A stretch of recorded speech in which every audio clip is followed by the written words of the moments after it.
Assalamualaikum warahmatullahi wabarakatuh. Semoga kita semua dalam lindungan Allah. Kisah seorang pastor bertemu Nabi Khidir dan diislamkan abah guru sekumpul. Dari seseorang mantan pastor, sebut saja Hendra 40, saya Hendra, sejak kecil dididik dalam ajaran Kristen yang ketat. Bahkan oleh orang tua saya disekolahkan hingga ke Vatikan. Sekian lama akhirnya saya pun menyandang predikat sebagai pastor. Saya juga memperoleh kepercayaan untuk menggembala umat di sebuah gereja di Banjarbaru, tepatnya seberang Unlam Banjarbaru. Sekitar tahun 2000, saya bersama rekan pastor lainnya berniat untuk rekreasi mengisi liburan akhir pekan. Tujuan kami ke Pantai Takisung, Tala. Menggunakan bis pinjaman dari gereja di Banjarmasin, kami pun berangkat. Di pantai, kami mendirikan tenda. Sebagaimana kebiasaan, sebagai pastor saya memperoleh tenda sendiri, jadi tidak ada teman dalam tenda saya, sementara 3 tenda lainnya ada di dekat tenda saya. Sebelum tengah malam, kami pun masuk kemah dan terlelap. Pada tengah malam, saya terbangun karena ada ucapan salam dari seseorang. "Assalamualaikum," kata orang asing itu. Salam itu diulang lagi sambil menepuk-nepuk tenda saya. Penasaran, saya pun bangkit dan keluar kemah. Karena saya Kristen, saya tak menyahut salam tersebut. Saya lalu menghampiri seorang kakek yang belum pernah saya kenal.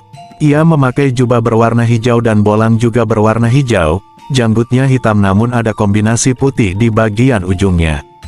Saya lalu salami tangannya. Aneh, kehalusan tangan kakek itu lebih halus rasanya dari kain sutra. Pada bagian jempol kanan kakek itu seperti tidak bertulang. "Kenapa jempol kakek seperti tidak bertulang?" tanya saya. "Oh, ini akibat kecelakaan, tapi nanti saja saya ceritakan," kata kakek itu. "Ada apa kakek? Ada keperluan apa?" tanya saya. "Saya hanya menyampaikan bahwa sudah saatnya kamu berpindah dari agamamu ke Islam, seperti agama kakek," sahut kakek misterius itu. Saya lihat sekeliling, tak ada yang terbangun dari dalam kemah lainnya. "Saya tidak bisa kakek, karena sudah 8 turunan, kami adalah penganut Kristen yang taat," jawab saya. "Tidak, memang sudah saatnya kami mengikuti agama yang benar, yakni Islam, sebab sejak dalam perut ibumu, di dahimu sudah dituliskan Allah asmanya," tegas kakek tersebut. Saya lantas berpikir cepat, kalau memang kakek benar, apa kakek bisa menunjukkan mukjizat sebagai tanda kebenaran dari Tuhan, pancing saya. "Kalau itu soal gampang," kata kakek itu sambil tertawa. Entah bagaimana, tiba-tiba dari genggaman kakek itu muncul sebuah gelas kecil lagi bening. "Zam-zam, ambil air zam-zam itu," perintah kakek itu kepada saya sambil menyodorkan gelas dan menunjuk ke laut. Mengertilah saya kalau saya mesti mengambil air laut itu. Kakek itu menyuruh saya minum 3 tegukan. Anehnya, kala minum tidak asin, melainkan tawar. Baru saja selesai tegukan ketiga, tiba-tiba saya merasakan gatal yang sangat hebat. Saya sadari rasa gatal itu dari jubah pastor, salib dan perlengkapan yang saya kenakan kala itu. Seketika itu juga melepaskan atribut kepastoran saya. Begitu sudah lepas semua, tinggal celana dan sepatu, barulah rasa gatal yang hebat itu hilang. Rasanya seperti digigit semut gatal yang sangat banyak. Mulai saat itu, mulai ada rasa takjub kepada kakek tersebut. "Siapa nama kakek, dan di mana kakek tinggal?" tanya saya. "Nanti kamu juga tahu dengan sendirinya siapa saya. Adapun tempat saya di sana," kata kakek itu sambil menunjuk ke arah laut yang di kejauhan saya lihat seperti ada lampu kelap-kelip. Namun, anehnya saat itu, seperti ada jalan dari tempat kami berdiri ke arah tempat yang ditunjuk kakek tersebut. Kami lalu berjalan menyusuri jalan tersebut. Namun, di tengah perjalanan, kakek itu menghentikan langkahnya. "Belum saatnya kamu memasuki kediamanku, karena kamu masih belum suci. Kamu mesti beragama seperti agama kakek," kata kakek tersebut yang pembawaannya tenang dan berwibawa. Seketika saja kakek tersebut menghilang. Belum sempat saya berpikir banyak, tiba-tiba sebuah ombak menghantam muka saya, dan seketika saya sudah ada di air laut. Saya lalu bergegas keluar air menuju pantai. Sekali lagi aneh, yang basah cuma muka saya, celana dan sepatu saya masih kering seperti semula. Kisah seorang pastor bertemu Nabi Khidir dan diislamkan Abah Guru sekumpul. Dengan masih terheran-heran, saya memandang ke arah laut. Seiring waktu, saya pun masuk ke tenda dan merebahkan diri dan akhirnya tertidur. Pukul 6 pagi saya bangun dari pembaringan dan ingin melihat keadaan pantai di mana saya bersama seorang kakek misterius terlibat dialog yang masih segar diingatan. Saya perhatikan, memang masih ada jejak sepatu saya di pantai. Bahkan, meski ombak beberapa kali menghantam pantai, jejak kaki saya masih ada. Saya kenal betul bagaimana tapak sepatu saya. Sepulang dari Takisung itulah, pikirannya saya mulai berkecamuk. Keimanan saya kepada ajaran Kristen sedikit demi sedikit mulai luntur, di tengah berkecamuknya pikiran apakah akan pindah agama atau tetap dalam kepercayaan lama. Bahkan sempat terlibat perang sampit. Saya, Hendra, kebetulan punya kenalan yang masih keluarga dari Guru Rosyad. Dari sini saya punya keinginan untuk mempelajari Islam sedikit demi sedikit. Namun, oleh karena Guru Rosyad sakit-sakitan, beliau menyarankan agar saya masuk Islam dengan bimbingan Abah Guru sekumpul. Di antar Guru Rosyad dan menantunya, saya menghadap Abah Guru sekumpul, di rumah beliau di Sekumpul, sekitar tahun 2001.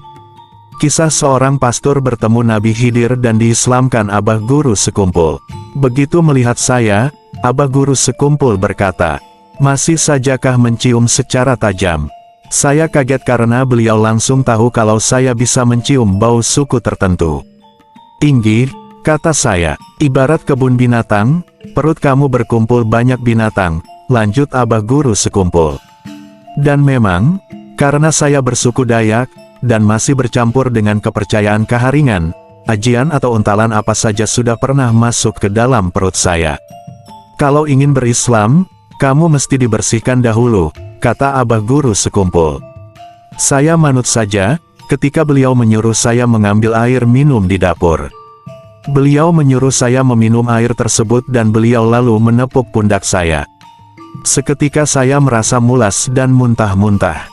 Ada banyak kotoran hitam yang keluar dari mulut saya, sekira-kira 1 mangkok ukuran sedang.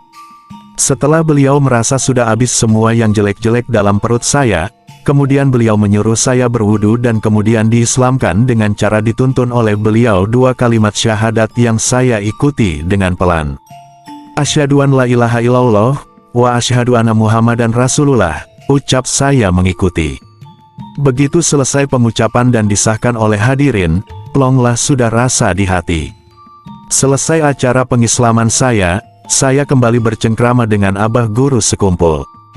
Kemudian saya memaparkan kisah lama saya di pantai Takisung. Beliau sepertinya sudah mafhum. "Tahukah kamu nak, yang menemui kamu di pantai Takisung itu ialah Nabi Khidir. Beliau itulah yang menguasai lautan maupun perairan. Apakah kamu ingin berjumpa kembali dengan beliau?" Terang sekaligus tawar Abah Guru sekumpul. "Inggih," jawab saya singkat. Beliau lalu menyuruh saya mengambil air dalam baskom dari dapur. Beliau kemudian menyuruh saya bertawasul ke Nabi Khidir, bersalawat serta menepuk air di baskom itu 3 kali. Ajaib, sekonyong-konyong keluarlah kakek seperti yang pernah saya lihat di pantai Takisung.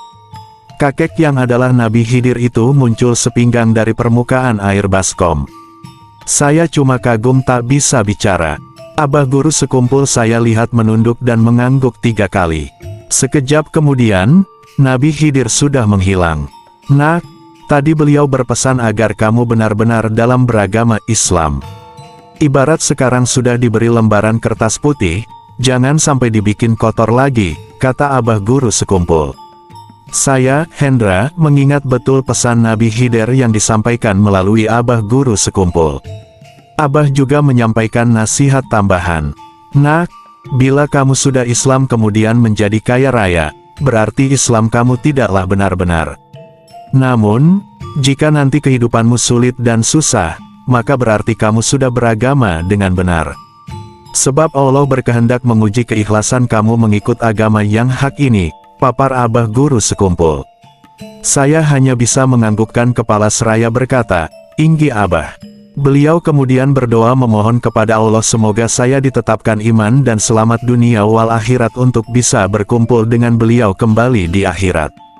Saya merinding jika mengingat peristiwa itu. Demikian kisah seorang pastor bertemu Nabi Khidir dan diislamkan abah guru sekumpul. Semoga bermanfaat.